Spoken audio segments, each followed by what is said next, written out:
Your Steve Jones Show podcast is loading now. The Steve Jones Show podcast is sponsored by Sunbury Motors, North 4th Street in Sunbury, and Sunbury Motors Kia, routes 11 and 15 in Hummel's Wharf.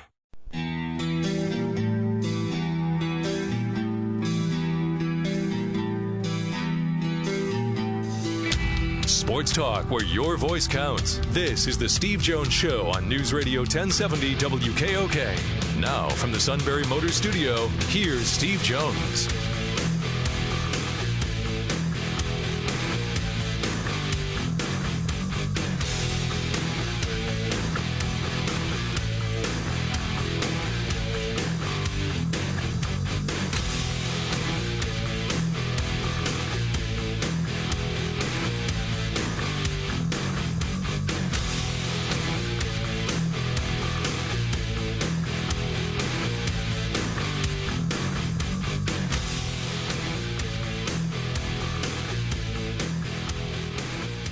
Good afternoon, Monday edition of the Steve Jones Show, News Radio 1070 WKOK. You can find us at stevejoneshow.com.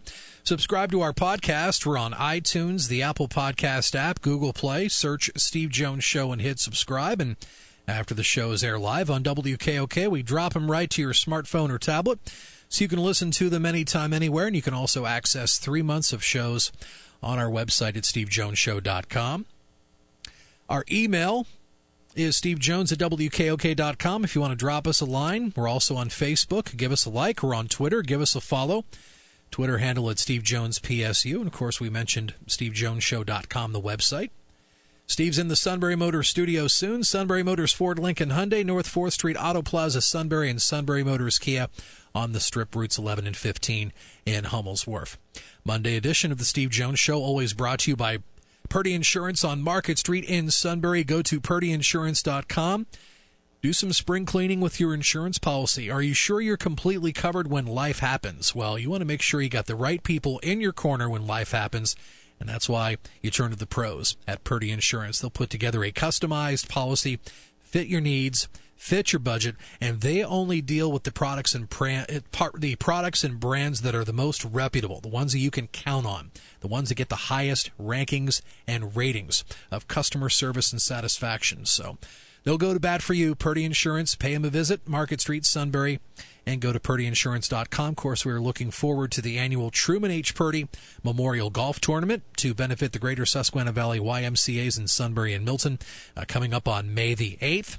We will have something special the evening before, and we will have more information on that as we get closer to it. All right, so did you fill out a bracket today? Yeah, 68 teams ready to go. For the NCAA men's tournament, you'll have 4 play-in games, 2 tomorrow, 2 on Wednesday, including St. John's, Arizona State. Look forward to that game coming up on Wednesday night. Hey, speaking of the tournament, congratulations to the Bucknell women's basketball team. They won the Patriot League Championship yesterday at Soika Pavilion, defeating American. We will find out tonight after 7 is the NCAA Women's Tournament Selection Show. That'll air live on ESPN. We'll get all the specifics on Bucknell's Round 1 opponent, who that is, where it'll be, and when it'll be. So we will find out a little over 4 hours from now. Also, congratulations to Penn State men's ice hockey with a very convincing win, 5-1 over Ohio State over the weekend. In the Big Ten tournament semifinals, Penn State improves to 10-5 all-time in the conference tournament. They have advanced to their second championship in the last 3 seasons. They'll be taking on Notre Dame this Saturday. Puck will drop at 8 p.m. Saturday at Notre Dame. I believe BTN will have live coverage of that on Saturday night.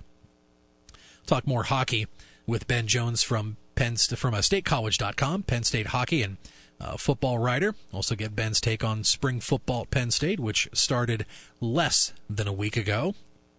Also, speaking of Penn State, Steve's broadcast partner Dick Girardi, got him lined up later on in the show, and also Ben Kercheval, college football writer, and also beat writer for CBSSports.com when it comes to the brand new Alliance of American Football that has been underway for close to a month and a half now. So we'll get Ben's take on how the season has gone so far. It's now at about the halfway point, a little more than the halfway point toward the championship game of the AAF coming up at the end of April. Well, the Cincinnati Bengals have long been one of the most change-averse organizations in the NFL. Leadership in place in Cincinnati was the same for a very long time. Lack of change extended to the coaching ranks, where the Bengals kept Marvin Lewis there for 16 seasons, despite the fact he made the playoffs 7 times and went 0-7. Well, the Bengals finally did make a change in the offseason. They fired Lewis, and they hired former Rams quarterback coach Zach Taylor to replace Lewis. And along with that comes another. The Cincinnati Bengals have cut controversial linebacker Vontaze Burfict. According to a report from ESPN earlier this afternoon, Burfict has been an excellent player during his time in the league, but much known far much better for his dirty play than his abilities, including the helmet-to-helmet hit on Antonio Brown during a 2016 playoff game against the Steelers.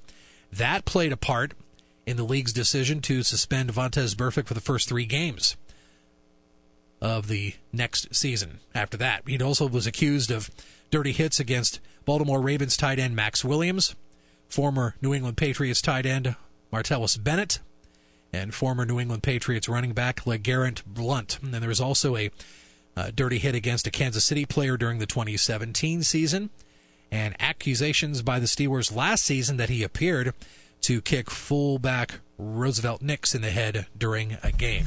So, Vontaze Burfict out in Cincinnati. That means he's available to be signed by the Steelers. Welcome to a Comedy Monday on WKOK. It's a position. It's a position of need. Okay, just so you know. Yeah, we already signed a linebacker yesterday, so we're good.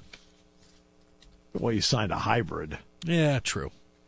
And he probably had his worst stats as a pro. I think Mark Barron, former Ram, I believe he may have only had 5 or 7 sacks in the last 5 years, something like that.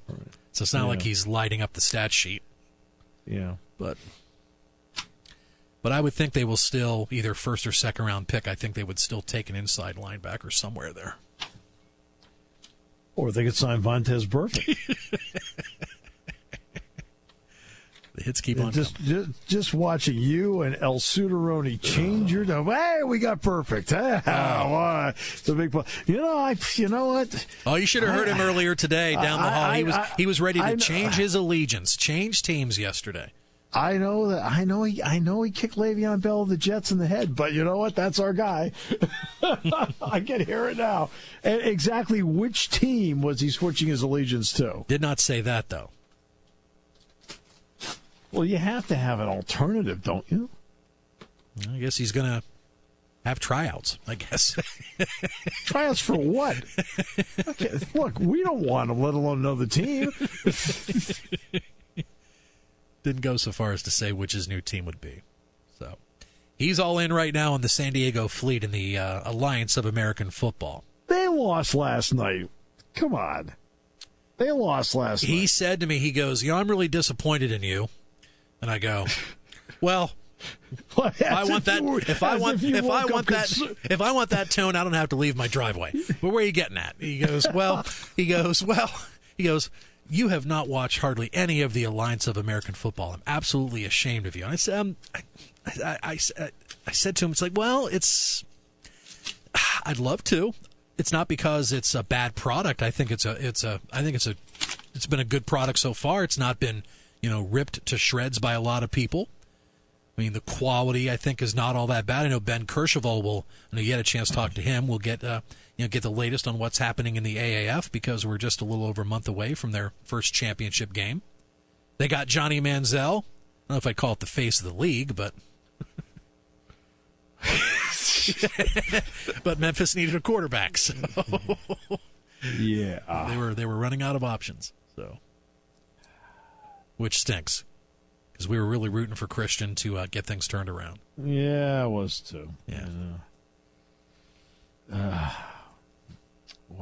Then I said to him, hey, did our former colleague Sarah Bartlett, did she ever send you that San Diego Fleet hat that you've been begging for weeks? And he's like, no. So she's probably busy out there. So Sarah's finally seen the light. Well, no, she did a long time ago.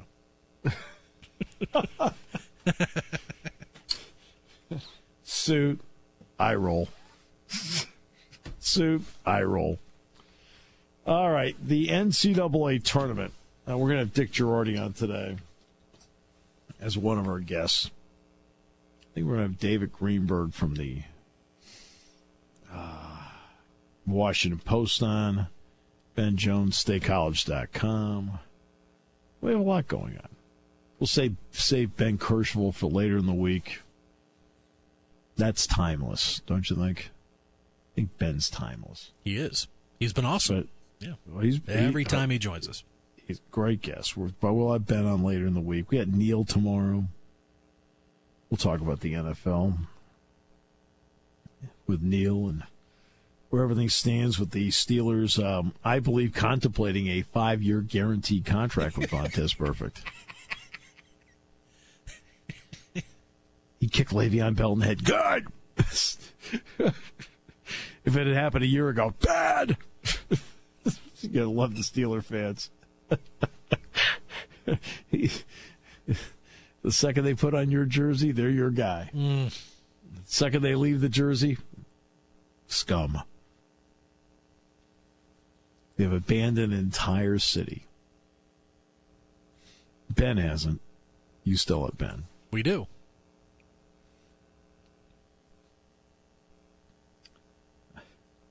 The NCAA tournament, I don't have many misgivings about what the tournament committee did. I'll start at the bottom. I'm sorry, St. John should not be in. You don't lose by 30 points on your own floor, on your home floor in the tournament. You don't lose by 30 points and get in.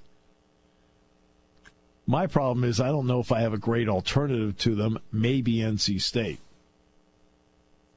NC State pretty much beat up on the bottom part of the ACC with the exception of Georgia Tech. Their strength of schedule is not great. But St. John's, yeah. The rules state you play defense, and so that's the only reason St. John's attempts to line up that way. And then there's Michigan State. They obviously didn't put much stock in the conference tournaments, you can tell. My issue with Michigan State is twofold. A, what does Michigan State not have in common with the 4 number 1 seeds? Virginia, Gonzaga, North Carolina, Duke. Well, what they don't have in common is this. Michigan State's the only one of the 5 to win both its regular season and tournament championship. The others have one or the other, and in some cases, none. I mean, Virginia won regular season. Duke won the tournament championship. Gonzaga won the regular season, but St. Mary's won the tournament championship. Michigan State won both. So that would be an argument there. Number 2, when you sit there and you put Michigan State into the field as the 5th overall seed, which is where they are, why are they playing the number 1 overall seed Duke in the Elite 8 as a bracket? That makes no sense. I mean, Michigan actually won by losing. Michigan's the number 2 seed, and they avoid Duke. So they lost the game and they made out. Michigan State won the game and got into the same bracket with Duke. Huh? Michigan State should have been in the same bracket with Gonzaga.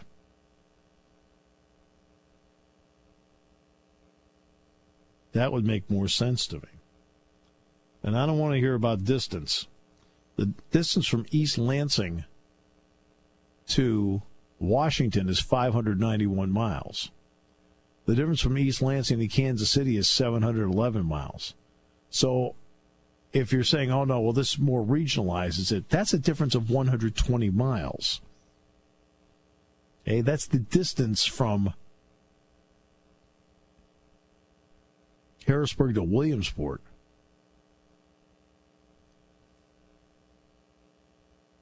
So that part made no sense to me. Other than that, I don't really have any qualms with what I saw in the tournament. I'm also getting sick of the Dick Vitale. You got to take care of the little guy, the little guy, the little guy. This tournament's populated with little guy. Everywhere you turn, the tournament's populated with little guy. How about Belmont? That's going to be a great play-in game. Yeah, well, but it's not just Belmont; it's everybody. Colgate. Yeah. Come on. I mean, look, this whole tournament's populated with little guy. He says the same thing. He says the same thing every year. Yeah, like Lipscomb and so forth. Here's a recommendation to Lipscomb: win your tournament. Let's try that on. See how it goes. You want to get in, show what you're made of, show you can win your tournament. That's fine. But, all this talk about the little guy, I'm sorry. That's what this tournament is made up with, a decent percentage of little guy. That's what makes this tournament up. Let's see here. You want to talk about little guy? Okay, your problem with the tournament is not the fact that somebody like Ohio State's in. Your problem with the tournament is Fairleigh Dickinson's in. Okay, they're taking up your spot. Little guy? I don't know, North Dakota State, North Carolina Central, little guy, Liberty. Let's see, Yale. Fairleigh Dickinson, Prairie View A&M, Murray State, Vermont. Let's see. Montana, Abilene Christian, Wofford, Northeastern, Colgate, Old Dominion, UC Irvine, Gardner-Webb. Right? Excuse me, the little guy's all over the map on this thing. The little guy? Come on. You have to be kidding me. I didn't even mention Belmont. The little guy. Iona. Dick Vitale. I mean, read the bracket, Dick. When you read it, I see a lot of little guy here. I mean, Loyola Chicago. Last year. Sister Jean, all the rage. Not exactly a basketball factory at Loyola Chicago, despite the fact, of course, they were in the Final Four in 1960. Does that sound right? But that's what this is about. I mean, mid-majors? Okay, mid-majors. Belmont's a mid-major. Bradley's a mid-major. UCF's a mid-major. Old Dominion's probably a mid-major. Who else in here? Nevada's a mid-major. Utah State's a mid-major. Oh, little guy, Northern Kentucky's in the little guy category. Buffalo's a mid-major. Hey, come on. Murray State's a mid-major. Come on. That's what makes this event fun, just to see which team will be this year's Loyola Chicago. Right, yeah. Did you say Georgia State? Did we mention that? I didn't mention Georgia State. Yeah, but there you go. This bracket is populated with those people. Yeah. And that's fine. I mean, I'm glad they're in. That's what helps make the tournament special, fun. These teams can show that on a given night they can beat somebody else. Now, you have them. Are any of them capable of 6 given nights? No. But on a given night they can beat somebody else. And every year, the little guy. It's like, the mid-major. Well, what do you think New Mexico State is? But I'm sorry. It's just, after a while, I hear this lament over and over again, and the door would be open to Lipscomb and some of the other teams he's talking about if you weren't giving out automatic bids already to mid-majors and little guys. Simple as that. I know I shouldn't be slinging around double negatives on the show, but We can't say it can't happen or never will happen since we've already seen a 16 beat a 1. Oh, well, obviously it can happen. Look at what the UMBC did last year. Who knows? An Abilene Christian could maybe beat a Kentucky, or maybe let's see, Iona could beat North Carolina. Well, maybe not. But it's not like it's not impossible. But that's why I'm getting a little sick and tired of the little guy argument all the time. This tournament is loaded with the little guy. Loaded with it. It has to be recognized. The problem that, for example, like a Lipscomb has, we're using them as an example, is not that Ohio State's in. Because if Ohio State's playing Lipscomb, I can tell you right now, Ohio State is a favorite on a neutral court by probably 5 or 6 points, if not more. The problem they have is that Northern Kentucky's in the tournament with an automatic bid as opposed to them. It wasn't like Lipscomb didn't have his opportunity. They had it sitting right there to win to get in. Guess what? Didn't win it.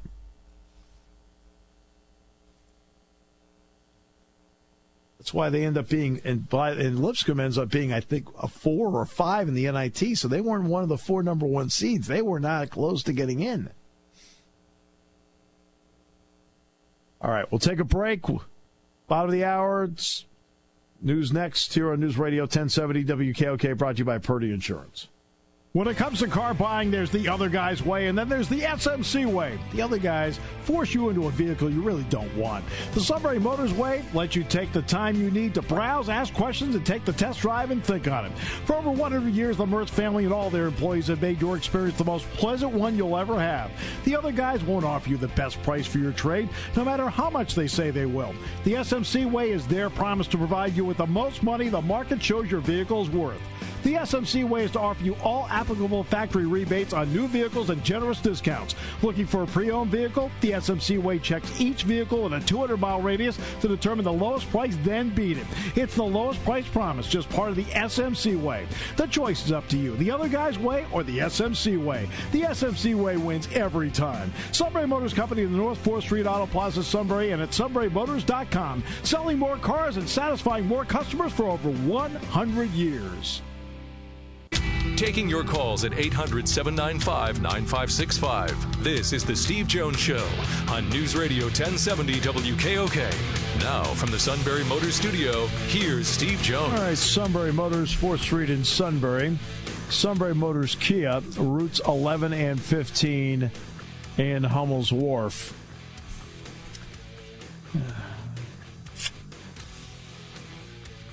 Interesting. It hasn't happened yet, but Tim Miles at Nebraska, I know when I've been around him, I like him. And I also like the job he's done as a coach. The answer that was given Saturday about his status was that, well, if we make postseason play, then we'll make a decision after that. Well, Nebraska's going to go to the NIT as a 4 seed. Okay. But whenever the answer is that, you feel like the coach is on his path to being removed. And I don't quite know what they expect at Nebraska. Let's look at the fertile Nebraska basketball recruiting ground from North Platte to Humboldt. I'm sorry. There's nothing but walk-ons in that state. So you have to go outside, which means you don't have a natural recruiting area, which means what Tim did by going after a lot of transfers, and he made them relevant. Now, exactly who's going to make Nebraska basketball relevant? Tyronn Lue? Ooh. He's made them relevant. He's had to go about it a difficult way. You know, he did recruit as a 4-year player Glenn Watson. He did recruit as a 4-year player who's finishing up his 3rd year now at Isaiah Roby, and many people think he'll opt for the draft. And Roby's a good-looking prospect. But you have to know who you are. Too many people have an inflated image of who they are as a program. You have to know who you are and the obstacles that you face. And then I look at a guy like Tim Miles, I give him credit. I think they have a great situation with the new arena. Now, the city built the arena. There's a great situation with the arena. They sell out every game, so they have a great home court advantage. But they don't have what you call what's their natural recruiting area? Going to go out and mine all the talent out of North Platte? Really? I mean, he's had to scrounge and go wherever you want. You know, there's some of the tougher jobs in Power 5. Nebraska's one of them, I think. I've always told everybody, I think the 2 toughest jobs in Power 5 basketball are Washington State and Penn State. That's why I give Tony Bennett all the credit in the world. He did a great job at Washington State. Ernie Kent, who did a great job who won at Oregon. I don't know if he's a great job or not. We can debate that part. But he won at Oregon. Has not been able to win at Washington State. It's just a hard place to win. I've said for years the 2 hardest jobs in Power 5 or in basketball are Washington State and Penn State. Like Kansas is great in basketball. Kansas is, to me, one of the toughest, if not the toughest job in Power 5 football. It's the way it is. I mean, you have to literally outwork everybody to get yourself in a position of relevancy. All right, let's bring in Ben Jones, StateCollege.com. Let's get to the tournament. Ben, thanks so much. Always great to have you with us. I'm doing great for having me. Ben, let's start with the bracket. Any complaints looking at what the committee did? No, I mean, I think you can always make that Michigan State argument. I've seen other people do that as well, but I think, it's hard to argue with Duke. It's hard to argue against Gonzaga, and those are, teams that you've got to find far. I'm curious to see, how does Tennessee do? They've been a team that's played well all year and are sort of built for this moment. So, I think there's always those complaints you can make at any given bracket, but I think ultimately, it sort of shakes out at the end. Michigan State's maybe got an argument to be a little bit in a different part of the world, but at the end of the day, if you're good enough to win, you're good enough to win, and Tom Izzo is certainly good enough to take care of it regardless of where they are. Right, and now it's just a question of path. I mean, that's what when the bracket comes out, okay, what's your path along the way? The only problem I have for Michigan State is this. I think it's wrong that when you're the 5 overall seed, which is what they are, they shouldn't be playing 1 in the Elite 8. I mean, 1 should be playing 8 in the Elite 8. Yeah, no, for sure. I mean, and it's exactly right. You look at, we talked about this with Penn State in the Big Ten tournament, that their path looked sort of favorable. And if you're Michigan State, you go, this is not a very fortunate draw for them, and it really does. So often we've seen those regionals that, are sort of the regions of death, and it doesn't matter who you are, you just got a tough ask. And I think if you're Michigan State, you kind of go, it doesn't seem incredibly fair, especially considering they had such a successful year. All right, let's go to the bottom now. Any complaints at the bottom? No, I mean, I think it all kind of shakes out well in the end. I think, it's the bottom for whatever reason over the years. The bottom of the bracket's the part that I always get the right. But you look at it this year, and I think there's a lot of different ways you can go. It'll be interesting to see how it unfolds. But again, it's hard to pick. Against some of these teams that are down there that have played well all year. Those are usually the ones that shake out right. Yeah, some people will talk about the little guy. This tournament is populated with a lot of little guys along the way. I mean, Yale's in. Prairie View A&M's in. Last time I checked, not at the top of the food chain in the history of college basketball. But Belmont got in. And that was the selection I like, because I think the Belmont team I watched in December looked like even better when I watched them the last couple of weeks. So, I think a lot of what they did made sense to me along the way. Yeah, and you're talking about Belmont. Belmont seems like it's one of those teams that's always in the tournament and then hits, a bunch of threes and puts itself in a game there. So I think, that's really the part of the bracket that makes everything so much fun, is especially when you get a lot of these smaller schools are not as brand name teams in there, and you start to get those runs, you start to get those Florida Gulf Coast kind of things. That's the fun part. As much as everyone wants to see, Duke, North Carolina for a fourth time and everything, I think, and now we're situated in a spot where we could see them, meet up down the road, which would be a lot of fun. But at the same time, I think Duke, Belmont, and that, if it were to ever get to that point, it won't, is sort of the thing that makes March so much fun. Is there anything, in your opinion, Ben, that they can do to make the regular season more appetizing in November, December, January, instead of really going to a focal point in February into March?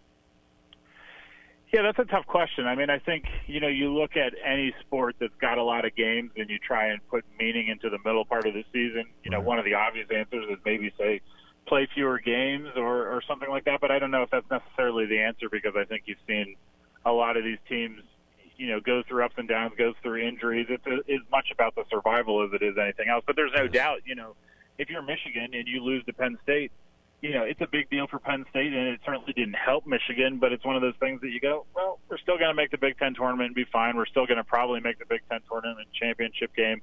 We're still going to be just fine in March. So that game in and of itself means something to one of those programs, but in the long run doesn't really mean a whole lot. I'm always a fan of doing these cross-conference things. I've said that, that I think the Big Ten ACC, challenge is one of those more enjoyable events of the year. Anytime that you can get something that no one has seen or doesn't see as often, after a while, Ohio State, Michigan just gets a little redundant. Just to be able to mix it up would be fun. I don't know how you do that. I don't know if you can do it any more than you already do, especially as conferences expand their own schedules and play earlier and earlier. But certainly, I think there's an argument to be made that the middle of the year doesn't matter all that much to the big marquee teams. But I think if you want people to watch, maybe give them something they haven't seen before. Yeah, because the SEC plays the Big 12 already. There's the Big 10 ACC Challenge. There's the Gavitt games. So you do have attempts being made to do exactly what you're talking about. How did you feel about the Big 10 expanding to 20 now that you've seen it play out? Because the ACC is going to 20 next year as well.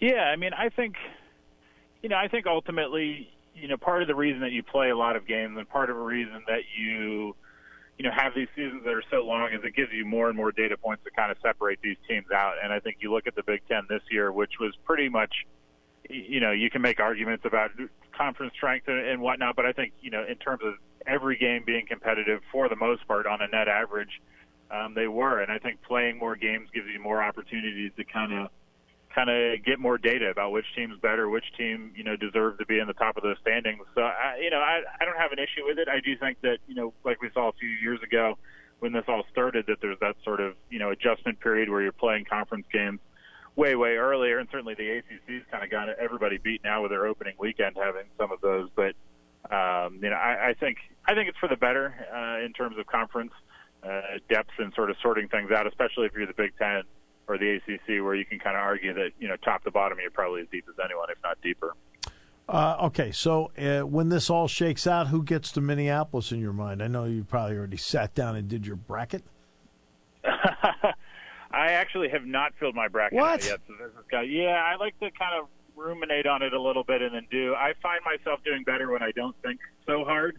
So I try and do it like that's a story. I will wake up the morning of and do it at like 9 a.m. and then put it down and walk away.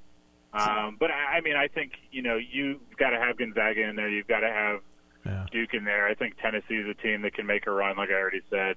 But, and North Carolina's played really well. It's going to be interesting because I think there are a lot of teams. There are years where you go, it's obvious that this team is that good. Duke, obviously, I think is that good and is that team to beat. But we've seen this year that certainly you can hang with Duke. Florida State, kind of made a comeback late in that game to make it a little bit more interesting, even if that final score was sort of lopsided. So, we've seen it time and time again. Anybody can beat anybody on any given night, but I think, you look at Gonzaga, you look at Duke, you look at Tennessee, those are teams that, got a chance to make a pretty deep run. Right. And by the way, that's always been the key to the show. I don't think at all. and there are a lot of people that will vouch for that. Anything that you looked at right away and said, you know what, that's an interesting matchup. That could be a surprise. I always like the 7-10s. Those are always sort of the fun ones that you can never really tell. I'm for whatever reason, I'm glad you brought Belmont up because I always like rooting for Belmont. Right. But it's not trying to overthink things. I think, going chalk is always sort of the smart way to go. It usually works out that way, but I'm going to do that at 9 a.m.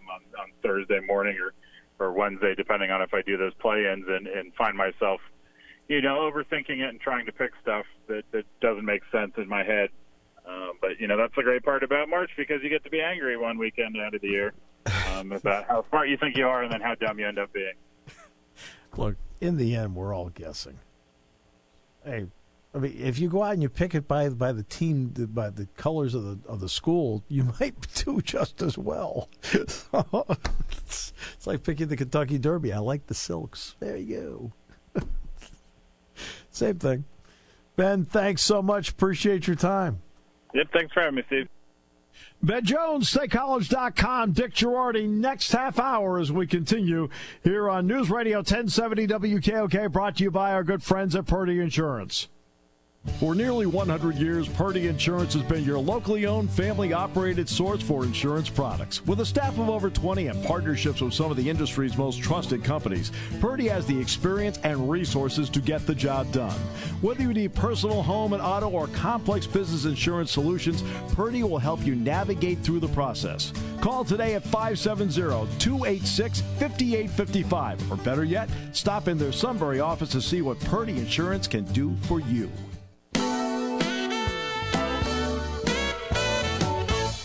Today's show brought to you by Purdy Insurance, Market Street in Sunbury. Go to purdyinsurance.com, auto, home, life, business, whatever it may be. They'll manage your insurance needs, get you the best insurance, the best price possible, and if there's ever a claim, they act as if it happened to them. They go right to work for you because the customer means everything to them. It's Purdy Insurance, Market Street in Sunbury. Go to purdyinsurance.com. Here in the Sunbury Motors studio, Sunbury Motors, 4th Street in Sunbury. Sunbury Motors Kia, routes 11 and 15 in Hummel's Wharf. Not enamored with St. John's being in the field, but, do I have a suitable replacement? Maybe NC State, maybe. I think the Big Ten teams were all seeded properly with the exception of Michigan State. I think with the combination of winning a very tough conference in the regular season, they were tied, obviously, for first place with Purdue. And then winning the tournament title, I think, means something. But again, because the Big Ten tournament championship game is so late in the process, it may not matter. But it's not just Michigan State being on the 2 seed. All right, I think Tom Izzo's fine on the 2 line if they weren't in the same bracket opposite Duke. That's a problem. And what makes it more of a problem is when you actually know what the curve is, Michigan State's actually the number 5 seed in the tournament. It just makes you wonder, closed door, what Tom Izzo was thinking. We don't mind going to Anaheim. That's no big deal. There's such a geographical tilt on this every single year. Like with Duke, every single year they keep them in the East bracket. Well, I think part of this is them trying to, for crowds, get people to go to games because it's an easier trip. Like last year with Michigan State playing in Detroit when they played Bucknell there in the opening round. Right, exactly. Now, Michigan State didn't get out of there. They lost in Detroit. Now, that's the pod part of it. It's the regional part, which is in D.C., which is next. See, having the 1 play the 5 doesn't make any sense. 1 should be playing 8. I'm talking about if all things considered, everything holds, and a 1 versus a 2. Well, the first overall seed, Duke, should be playing the 8th overall seed, not the 5th overall seed, and that's what Michigan State is. They're the 5th overall seed in the tournament.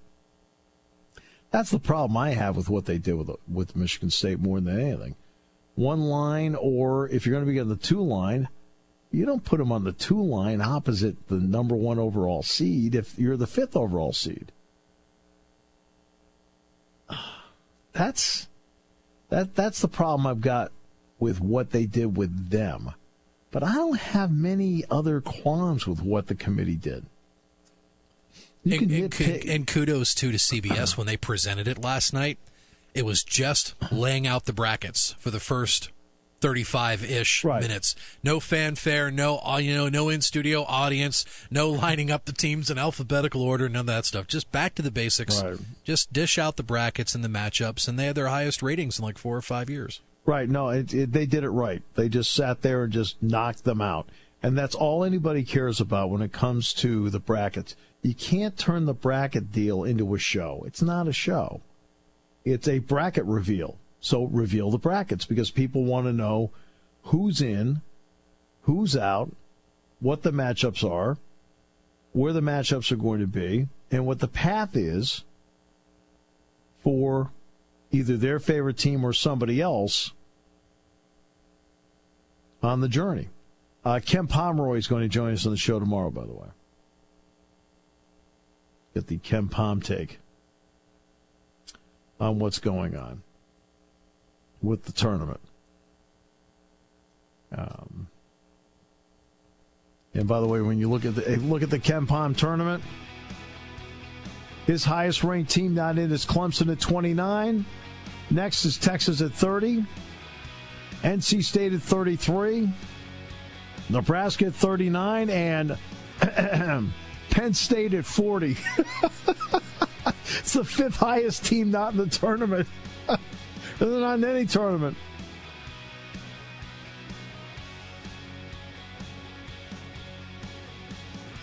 By the way, Lipscomb, strength of schedule. 214.